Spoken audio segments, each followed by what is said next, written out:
నిన్న షార్ట్ పెట్టా కదా, వైజాగ్ నారాయణ కాలేజ్ కొమ్మాది వెళ్ళామనేసి. ఆ షార్ట్కి ఫుల్ వీడియో ఇది. ఈ వీడియో మొత్తం చూడండి. వైజాగ్ కొమ్మాదిలో నారాయణ కాలేజ్ ఎలా ఉంటుందో ఈ వీడియోలో చూపిస్తాను. మా అన్నయ్య వాళ్ళ పాప కొమ్మాది నారాయణ కాలేజ్లో ఇంటర్ సెకండ్ ఇయర్ చదువుతుంది.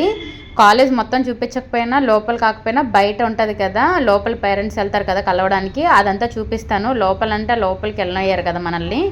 ఇదే పేరెంట్స్ అందరూ వచ్చి ఇక్కడే కలుస్తారంట. పిల్లల్ని ఇక్కడ పంపిస్తారు పేరెంట్స్ వచ్చేటప్పుడు.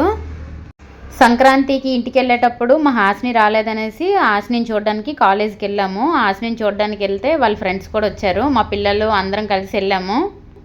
వాళ్ళ ఫ్రెండ్స్ మేము వెళ్తే వచ్చి వాళ్ళ పేరెంట్స్కి ఫోన్ చేసుకుంటున్నారు, ఫోన్ తీసుకొని. ఇంకా ఇంటర్ ఫస్ట్ ఇయర్ వాళ్ళకి హాలిడే ఇచ్చారంట, ఇంటర్ సెకండ్ ఇయర్ వాళ్ళకి మాత్రం ఇవ్వలేదు. ఐఐటి ప్రిపేర్ చేస్తున్నారు వీళ్ళకి. ఆ రోజైతే 1 అవర్ పర్మిషన్ ఇచ్చారు బయట ఆడుకోవడానికి. నార్మల్ డేస్లో అయితే ఎప్పుడు బయటకు పంపించారంట గేట్ దాటి, కానీ ఆ రోజైతే మాత్రం ఎవ్వరు లేరని చెప్పేసి బయటికి 1 అవర్ ఆడిపించారు. సార్లే దగ్గరుండి ఆడిపించారనమాట. ఎవరు నచ్చింది వాళ్ళు ఆడుకుంటున్నారు. ఒక్కొక్కరు సెటిల్, ఒక్కొక్కరు బాస్కెట్ బాల్, వాళ్ళు నచ్చిన ఆటలు ఆడుకుంటున్నారు. మా హాస్ని మాత్రం మేము వెళ్ళామని చెప్పేసి మాతోనే ఉంది, మాట్లాడుతుంది, రోడ్ అంతా తిప్పుతుంది.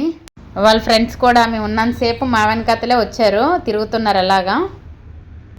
నైట్ వాళ్ళ స్కూల్లోనూ ముగ్గుల పోటీలు కూడా పెట్టారంట, ఏవేవో గేమ్స్ కూడా ఆడిపించారంట. ఇంకా ఈవినింగ్ అయితే మాత్రం బయటకు వచ్చి ఆడిపిస్తున్నారు. మేము వెళ్ళిపోతున్నామని మా హాస్ని బాధపడుతుంది, వచ్చేస్తాను అంటుంది అనమాట. వస్తానంటది కానీ మళ్ళీ రాదు, నేను చదువుకోవాలి, నాకు ఎగ్జామ్స్ ఉన్నాయి అంటది. ఇంకా మేము మా హాస్ బాయ్ చెప్పి వెళ్ళిపోతున్నాము. ఈ బొడ్డోడు చూసారా, కారు పైన ఉన్న డోర్ ఓపెన్ చేయమన్నాడు. ఓపెన్ చేసి పైకి వెళ్తుంటే భయపడిపోతున్నాడు, పడిపోతుంటే కిందకి దిగిపోతున్నాడు. ఈ వీడియో నచ్చినట్లయితే లైక్ చేయండి, కామెంట్ చేయండి, సబ్స్క్రైబ్ చేసుకుంటే ఇలాంటి వీడియోలు పరిగెట్టుకుని